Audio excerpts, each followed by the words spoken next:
Hello friends. आज हम class 9 के साइंस के चैप्टर नंबर 12 साउंड के एग्जाम्पलर प्रॉब्लम्स डिस्कस करेंगे। तो क्वेश्चन ये है कि sound produced by a thunderstorm is heard 10 second after the lightning is seen. Calculate the approximate distance of the thunder cloud. Given sound speed of sound is 340 metre per second. तो हमें दिया हुआ है कि कोई एक थंडर स्टॉर्म आएगा, तो उसमें जो साउंड होता है थंडर का वो 10 सेकेंड बाद लाइटनिंग, जब लाइटनिंग देखते हैं हम उसके 10 सेकेंड बाद थंडर का आवाज आता है। तो हमें बताना है कि थंडर जो क्लाउड है वो ग्राउंड से या हमसे कितना दूर है, हमें उसका डिस्टेंस बताना है। आइए हम इसका सॉल्यूशन समझने की कोशिश करते हैं। तो first of all we should try to understand by a diagram. So suppose this is the cloud where the thunderstorm takes place, and this is our surface. So let the distance of this thunder cloud from ground be x, from the observer be x. Okay.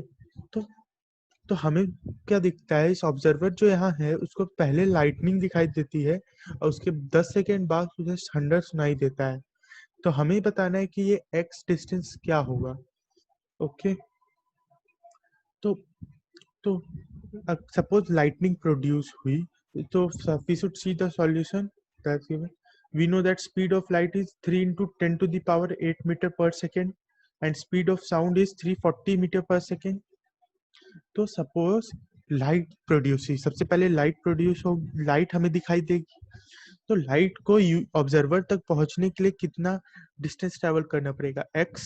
Okay. And its speed is 3 into 10 to the power 8 meter per second. Okay. So time taken by light to reach the observer is TL equals to x upon 3 into 8 10 to the power 8 second. Okay. Now अब suppose यहाँ पे thunder produce हो रहा है, तो उसे कितना time लगेगा ऑब्जर्वर तक पहुंचने के लिए, वो साउंड वेव को ऑब्जर्वर तक पहुंचने में कितना समय लगेगा। तो distance is x and the speed of sound is 340 meter per second. So time taken by sound to reach observer is ts equals to x upon 340 second. Okay. तो और जो ऑब्जर्वर है उसे उसे जो थंडर है वो 10 सेकेंड बाद सुनाई दे रहा है, यानी कि जो लाइटनिंग और थंडर का ऑब्जर्व लाइटनिंग और थंडर के साउंड का ऑब्जर्वर तक पहुंचने का समय है उसमें 10 सेकेंड का डिफरेंस है। That is ts minus tl equals to 10 second. that is x upon 340 minus x upon 3 into 10 to the power 8 is equals to 10।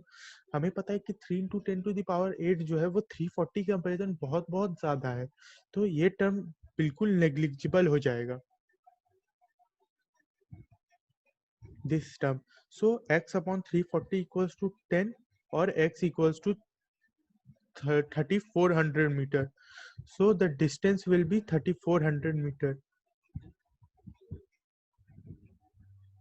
So that's the distance of the thunder cloud will be 3400 meter from the observer. So that's it. Thank you.